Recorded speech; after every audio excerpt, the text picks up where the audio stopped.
어느 아버지가 아들의 요구에 두 손을 듭니다. 내어줍니다. 아버지는 아들이 잘못 결정을 하고 잘못된 길을 간다는 건 알고 있었습니다. 그러나 아버지는 뒤로 물러서고 허용을 하십니다. 어느 본문의 말씀 보면 아버지 두 아들이 있는데 둘째 아들이 아버지가 이렇게 말하네요. 아버지, 당신의 분깃을 내게 주옵소서. 이것이 12절 말씀에 있습니다. 그 둘째가 아버지에게 말하되 아버지여, 재산 중에서 내게 돌아올 분깃을 내게 주소서 하는지라 아버지가 그 살림을 각각 나눠줬더니 아버지는 뒤로 물러서 버립니다. 아버지 힘이 없어서 단 아버지가 그 아들을 포기하는 마음으로 분깃을 내어준 것은 아닙니다. 우리 아버지는 절대로 포기하지 않습니다. 여러분, 우리 아버지는 우리가 어떤 상황이 있어도 우리 하나님 아버지는 절대로 포기하지 않아요. 끝까지 우리를 세우십니다. 우리를 이길 힘도 있습니다. 그러나 우리가 둘째 아들처럼 세상을 향해서 너무 갈망이 클 때 분명히 이성으로는 압니다. 머리는 안다고 합니다. 그러나 가슴이 안 돼요 하면서 여전히 그것을 움켜쥐고 있을 때, 그 사람 움켜쥐고 있을 때, 그 물건 움켜쥐고 있을 때, 그 행동을 움켜쥐고 있을 때 하나님께서는 때로는 허용하실 때가 있습니다. 그럴 때 여러분도 혹시라도 어리석게 그렇게 생각하시면 안 돼요. 내 고집대로 내 뜻대로 관철되었다 해서 나 기도응답 받았어 라고 생각하면 안 되는 것입니다. 시편 105편 말씀에 보면 106편 15절 말씀에 보면 이런 말씀이 있습니다. 같이 읽겠습니다. 그러므로 여호와께서는 그들이 요구한 것을 그들에게 주셨을지라도 그들의 영혼은 쇠약하게 하셨도다. 아멘. 오늘 본문의 말씀 그대로예요. 둘째 아들의 요구를 들어주었습니다. 그러나 그 요구를 들어줬었을 때, 그가 아버지 분깃을 가지고 나가서 그 살았었을 때 그는 이렇게 고백하냐. I'm starving to death. 내가 주려 죽는구나. 죽음을 향하고 가고 있습니다. 오늘 말씀 그대로 그들의 영혼은 쇠약하게 하셨도다. 그런데도 우리 주님은 허용하실 때가 있어요. 우리가 세상을 향해서 너무 지나치게 세상을 갈망할 때 주님은 좀 우리를 허용하시면서 거기서 우리를 여러분 건지실 때도 있습니다. 그래서 하나님, 내가 세상을 향한 하나님 갈망이 나에게 있지 않게 하옵소서. 아버지 집이 좋아할 수 있는 축복 있게 하여 주시옵소서. 왜 아버지 집이 그렇게 싫은지 모르겠어요. 그 아들은 아버지 집을 너무 힘들어해요. 아버지께 예배하고 아버지 집에 있는 게 너무 힘들어해요. 그러면서 자녀가 아버지에게 분깃을 내놓으라고 합니다. 그 당시 유대법에는 아버지가 돌아가시고 나면, 사망하고 나면 자녀에게 유산이 넘겨지게 되어 있습니다.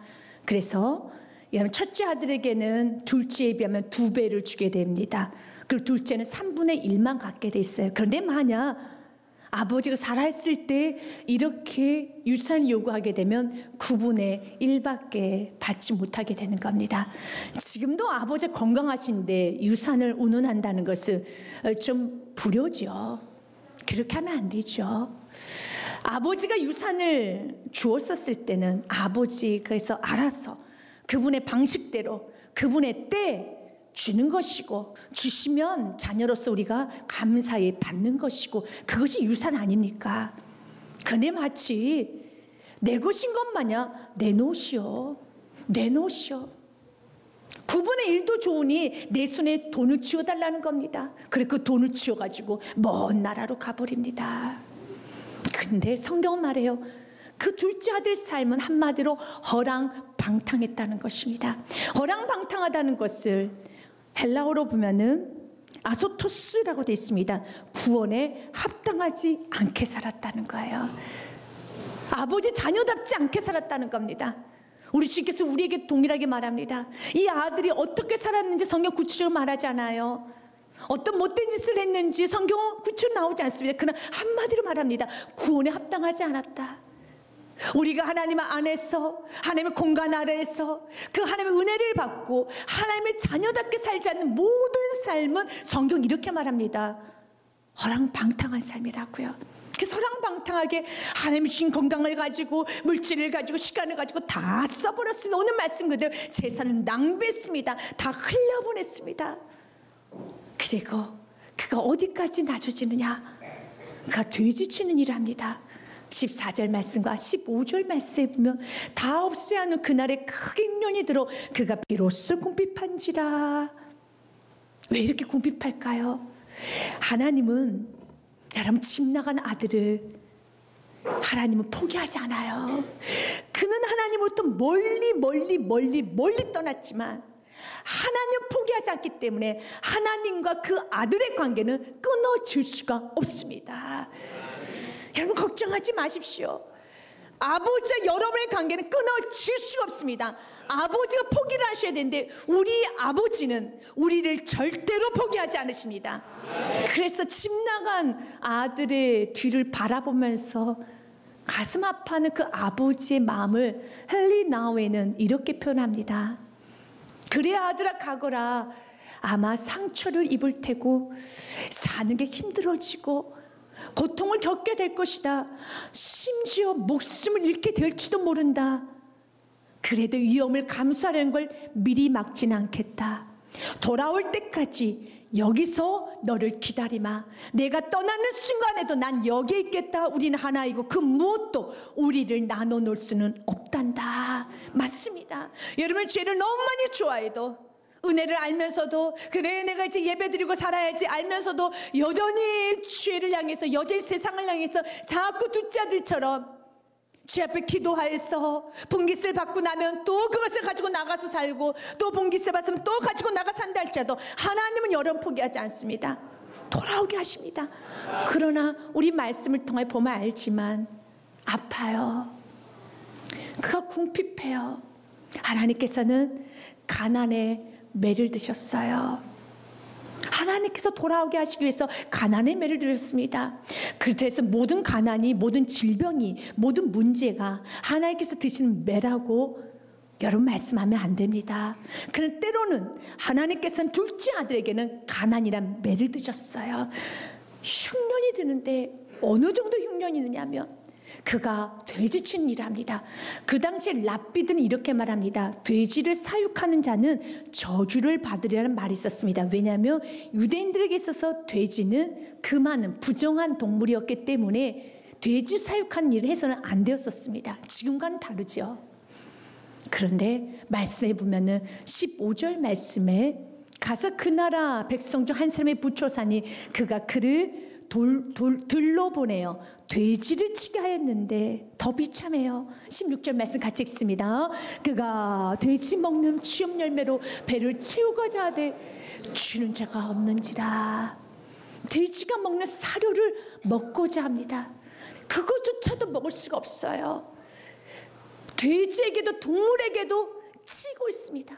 이 모습을 보고 있는 우리 아버지 하나님 마음이 어떨까요? 그런데도 허용하셔요. 허용하십니다. 지금 둘째 아들 마음을 낮출 때는 낮춰요. 자존심이 구겨질 때는 구겨집니다. 자존심 다 버렸습니다. 내 안에 있는 간, 쓸개 다 떼낸 것처럼 내 안에 있는 자존심 다 떼냈습니다. 근데 주님께서 원하시는 것은 우리가 이렇게 자존심을 떼는 걸 원하는 것이 아니라 하나님 앞에 엎드려서 주의 품으로 돌아온 걸 원하고 있습니다. 지금 이 둘째 아들 이 친구는 너무너무 낮춰요. 내가 원하는 것은 지금 너가 자존심을 버리는 걸 원하는 건 아니야. 간쓰게 다 빼주는 걸 원하는 거 아니야. 이 에너지를 가지고 나에게 와서 아버지 이름을 부를 수 없겠느냐? 아버지 이름을 좀 부르면 안 되겠느냐? 인간이 얼마나 지독한지. 여러분 돼지 치는 일을 하여도 주 앞에 돌아오지를 못해요. 그리고 돼지가 먹는 사료를 먹으려고 합니다. 근데 참 은혜는 그 돼지가 먹는 그 사료를 끊겨서 얼마나 비참합니까? 그러나 뒤집어서 보면 이건 은혜예요. 만약 그가 돼지가 먹는 사료를 먹을 수 있었다면 그는 지속적으로 돼지가 먹는 사료를 먹음으로써 연명했을 겁니다. 우리 주님은 내 자녀를 사료 먹게 해서는 안 되지. 사료도 못 먹도록 다 끊어버리십니다. 이게 아버지 은혜예요. 만약 사료를 먹을 수 있다면 돌아왔겠습니까? 이 아들이 돌아왔을까요? 못 돌아와요. 당장 사료는 먹을 수 있는데 그러나 사료는 돼지가 먹는 것이지 우리가 먹어야 되는 것이 아닌 것처럼 하나님의 자녀들은요, 이 세상에 무릎을 꿇고, 여러분 또 무릎을 꿇고 나주라고 주님께서 우리를 이 세상에 보낸 것이 아니에요. 이 세상을 정복해야 되는 것이며, 우리가 먹어야 될 것은 사료가 아니라 하늘의 양식을 먹고 가고 담대하게 자녀됨의 권세를 누려야 되는 것입니다. 그제서야 17절 말씀에 보면 그제서야 그 아들이 정신을 차리고 스스로 돌이켜 아버지를 생각합니다.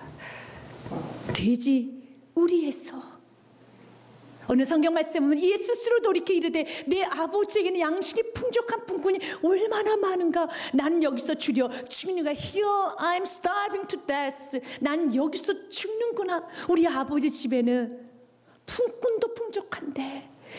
이게 무슨 말입니까? 우리 아버지는 그렇게 자비가 많으셔, 사랑이 많으셔서 품꾼들에게도 잘해주는데, 그렇게 좋은 아버지가, 그가 처음에 집 나갔었을 때는 아버지를 너무 싫어해요. 아버지를 너무 인색하게 생각해요.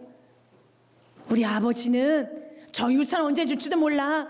그분의 일도 좋으니까 내 손에 쥐어야 돼. 내 손에 가지고 가야지. 그것이 내 것이지. 아버지를 오해했어요. 아버지를 믿지 못했어요. 그래 이제야 깨달았어요. 내 아버지는 품꾼도 잘 챙겨주시고 품꾼에게도 풍족하게 대우하시는 넓으신 아버지라는 것을 그제서야 정신을 차린 겁니다. 그래서 세번역에 보면 이 스스로 돌이켜 이 부분을 이렇게 해석을 했더라고요. 그제서야 그는 제정신이 들어서 다시 제정신이 든 거예요. 내가 지금 어디에 있지? 내가 지금 돼지하고 싸우고 있네. 내가 돼지 살을 더 먹겠다고 싸우고 있네. 우리도 어느 순간에 정신을 차려야 돼요. 내가 욕심 더 부리겠다고, 내가 지금 자녀하고 싸우고 있네. 내가 아내하고 싸우고 있고, 내가 남편하고 싸우고 있고, 내가 사랑해야 되는데, 내가 품고 가야 되는데, 내가 지금 누구랑 싸우고 있는가? 내가 왜 그 돼지 살을 더 먹겠다고 그것 때문에 싸우고, 그거 못 먹었다고 아쉬워하고 슬퍼하고 울고, 내가 왜 이러지? 정신을 차려야 되는 거예요. 사랑하는 여러분, 우리 주님께서는 우리가 정신을 차리며 다시 한번 아버지를 생각하기 원합니다. 아버지의 집에는 품꾼 또한도 풍족합니다. 그 아버지 집은 넘치는 자비가 있어요. 넘치는 사랑이 있습니다. 넘치는 용서가 있습니다. 넘치는 공급이 있어요. 다 아버지 품으로 돌아오시기 바라겠습니다. 참 은혜는, 그 아들은 바로 그곳에서 아버지가 생각났다는 거예요. 아버지 사랑이 생각났다는 겁니다. 아버지 사랑만 생각나면 되는 것입니다. 사랑하는 여러분, 우리 아버지는 여러분을 사랑하셔요. 이사야서 말씀에 보면 이렇게 되어 있습니다. 54장 10절 말씀에 우리 아버지는 여러분을 포기하지 않습니다. 같이 읽겠습니다. 산들이 떠나며 언덕들은 옮겨질지라도 나의 자비는 내게서 떠나지 아니하며 나의 화평의 언약은 흔들리지 아니하리라. 너를 긍휼히 여기시는 여호와께서 말씀하셨느니라. 아멘. 하나님은 여러분과의 한 약속 흔들리지 않습니다. 내가 너를 자녀 삼았었을 때 얼마나 기뻤는 줄 아느냐. 사랑하는 여러분, 스바냐서 3장 17절 말씀에 보면 여러분을 구원하시고 우리 집은 너무 좋으셔서 덩실덩실 춤을 추셨다는 거예요. 너희 하나님 여호와가 너희 가운데 계시니 그는 구원을 베푸실 전능자시라. 그가 너로 말미암아 기쁨을 이기지 못하시며 너를 잠잠히 사랑하시며 너로 말미암아 즐거이 부르며 기뻐하시냐. 여러분으로 말미암아 기뻐한다는 겁니다. 기쁨밖에 없습니다. 주님은 여러분을 너무너무 좋아하십니다. 너무너무 좋아하세요. 우리 주님은 일하고 있어요. 그 집 나간 둘째 아들의 마음을 흔듭니다. 그리고 아버지 집에 풍족한 품꾼이 있구나. 그때 돼지들이 꿀꿀꿀 거리는 소리가 이렇게 들렸을까요? 빨리 아버지 집으로 가. 그렇게 배고픈데 꿀꿀꿀꿀 왜 너 아버지 집으로 안 들어가냐. 빨리 들어가라. 빨리 들어가. 돼지 소리도 그 꿀꿀거리는 소리가 집으로 빨리 들어가라고 그 소리 들렸을 겁니다. 사랑하는 여러분, 하나님 우리를 놓지 않고 이렇게 예배 자리로 우리를 이끄신 것처럼 여러분이 어떤 영을 놓고 놓자고 기도할 때 하나님 모든 환경을 통해서도 하나님 역사하여 주십니다. 지나가는 들풀의 소리라도 어린아이 소리를 들었어도 집으로 가라. 아버지 집으로 가라. 예배하여라. 기도하여라. 겸손하여라. 가득히 한다는 겁니다. 그때 일어나서 오십시오. 집에 엎드려서 오십시오. 주님께서 두 팔 벌려 여러분을 환영하십니다. 사랑하는 내 아들아, 사랑하는 내 딸들아, 내 종들아, 다 주님께 오라는 것입니다. 수고하고 무거운 짐져 다 내게로 오라. 내가 너희를 쉬게 하리라. 주님께 다 오시면 되는 것입니다. 그때 그 아들이 이런 고백을 해요. 18절과 19절 말씀에 내가 일어나 아버지께서 가서 이르기를 아멘, 일어나십시오. 이제 죄를 떠나십시오. 여러분, 그 자리에서 어떻게 내가 할 수 있어? 창피하잖아. 난 다 써버렸는데, 난 너무 늦었어. 늦은 게 없어요. 여러분, 늦었다고 하는 그 마음은 이미 하나님께서 여러분을 당기시는 그 마음이라는 것입니다. 늦은 것이 없습니다. 내가 일어나 아버지께서 가서 이르기를 아버지, 내가 하늘과 아버지께 죄를 지었사오니 19절 말씀에 지금부터는 아버지 아들이라 일컬음을 감당하지 못하겠나이다. 그냥 나를 품꾼의 하나로 보소서 하리라 하고, 나를 품꾼도 좋으니 나를 받아달라고. 지금 나는 주님의 집, 아버지 집에만 있으면 난 되겠습니다. 아버지 집에만 있으면 됩니다. 그 하나의 소망을 가지고 주 앞에 나아갔었을 때 우리는 결과를 알잖아요. 그 아버지가 그를 품꾼으로, 그래 이제 너는 이제부터 분깃 다 받았을 때 품꾼이야, 그러지 않아요. 그 아들이 일어나서 아버지 집을 향했었을 때 아버지가 먼저 달려가서 그 아들을 안고 입맞추고 잔치를 벌이고 사랑하는 내 아들이 돌아왔단다, 모두 다 기뻐하여라, 춤을 추고 있다라는 겁니다. 우리 하나님은 여러분이 돌아올 때 있는 모습 그대로, 부족한 모습 그대로, 취해진 모습 그대로 모든 문제를 가지고 돌아올 때 주님은 그대로 받아주십니다. 20절 말씀에 보면 아주 중요한 말씀이 있어요. 같이 읽겠습니다. 이에 일어나서 아버지께로 돌아가니라. 아직도 거리가 먼데 아버지가 그를 보고 측은히 여겨 달려가 목을 안고 입을 맞추니 아멘. 여러분, 내가 아버지께로 가겠다고 발걸음을 떼었었을 때 그 아버지는 거리가 먼데도 아들을 보고 내 아들이 돌아왔구나, 내 아들이 돌아왔구나 하면서 내 아들의 입을 맞추고 내 아들을 안고 입을 맞춘다는 거예요. 입을 맞춘다는 그, 여러분, 헬라어의 그 원어의 뜻을 보니 좀 의미가 있습니다. 카타플레오라는 여러분 그런 단어를 쓰는데요, 그것은 몇 번이고 입을 계속적으로 맞추는 거예요. 아버지 잘못했어요, 저 품꾼의 하나도 괜찮습니다 라고 말을 하지 못하도록 계속 입을 맞추고 계속 입을 맞추면서 사랑하는 내 아들아, 무슨 품꾼이야, 너가 왜 품꾼이야, 넌 내 아들이야, 넌 내 아들이야, 계속 입을 맞춰준다라는 거예요. 우리 주님께서 오늘도 여러분에게 입을 맞춰줍니다. 여러분 생각 속에 입을 맞춰줬어. 나는 하나님 싫어할까? 아니야, 난 널 너무 좋아해. 하나님은 나와 관심이 없을 거야. 아니야, 난 널 너무 사랑해. 나는 이런 죄가 있는데 아니야, 넌 의인이야. 주님, 나는 이런 못된 행동을 했는데 아니야, 내가 고쳐줄게. 지금 계속 입 맞춰주는 거예요. 계속 입 맞춰주면서 여러분 감싸 안으시고 그 상처난 몸을, 그 더러워진 몸을, 그 아픈 심령을 매만져주고 있다라는 것입니다. 그리고 종들에게 이렇게 말합니다. 가서 제일 좋은 옷을 가지고 나와라. 그리고 송아지를 잡아라. 오늘 내가 잔치를 벌릴 것이다. 22절과 23절 말씀에 보면은요, 아버지의 종들에게 이르되 제일 좋은 옷을 내어다가 입히고 손에 가락지를 끼우고 발에 신을 신기라 그랬습니다. 여러분이 생각하기에 가장 좋은, 제일 좋은 옷은 무엇이라고 합니까? 무엇이라고 생각하십니까? 여러분, 자녀들 앞에 섰었을 때 가장 제일 좋은 부모의 옷이 무슨 옷일까요? 하나님 앞에 섰었을 때 제일 좋은 옷은 무슨 옷일까요? 여러분, 우리의 죄를 가릴 수 있는 보혈의 옷입니다. 너무 더러워요. 너무 지저분해요. 하나님 앞에 설 수도 없어요. 여러분, 자녀 앞에 설 수도 없어요. 이웃 앞에 설 수도 없어요. 정말 이 죄가 다 드러나면 자녀에게 남겨줄 건 저주밖에 없고 내 모든 삶은 다 너무너무 안 좋을 수밖에 없어요. 하나님 앞에 설 수도 없어, 이 죄인이요. 그런데 주님께서 말합니다. 제일 좋은 옷을 가져와라.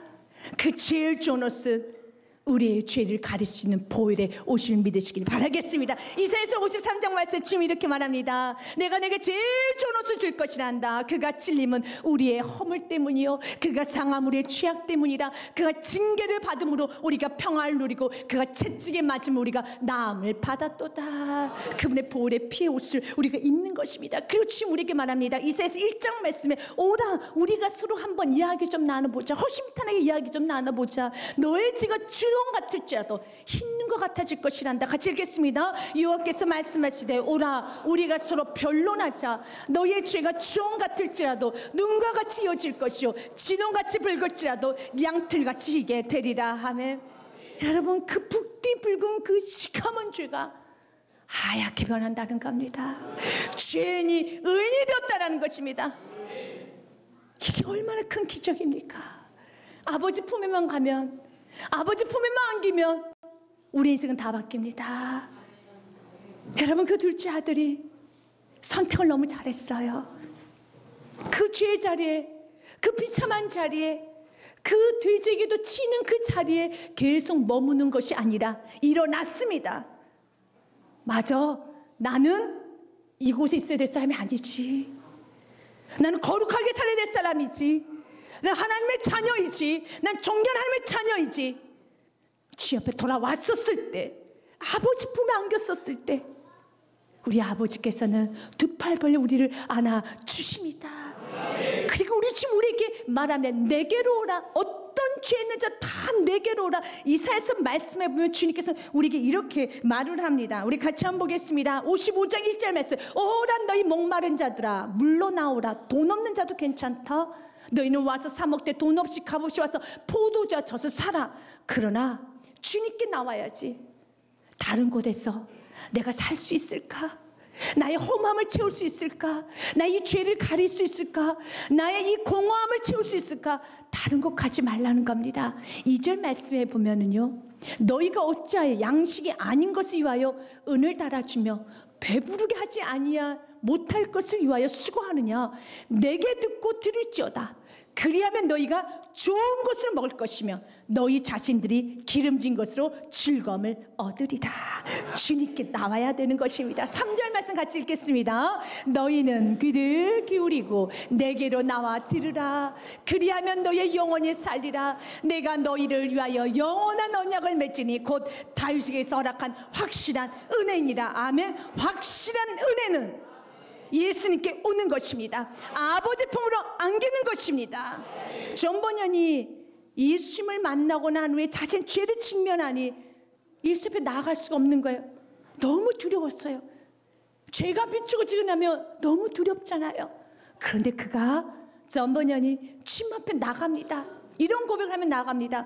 비록 하나님께서 손에 칼을 빼들고 계시지만 나는 하나님 피하여 등지고 달아나는 것보다 그 칼끝을 향해 달려갈 것이다. 왜요? 그 길만이 살 길이기 때문에. 그러나 우리 하나님은 우리에게 칼끝을 대고 있는 것이 아니라 두 팔을 벌려 주님께서는 우리를 열렬히 환영하여 주십니다.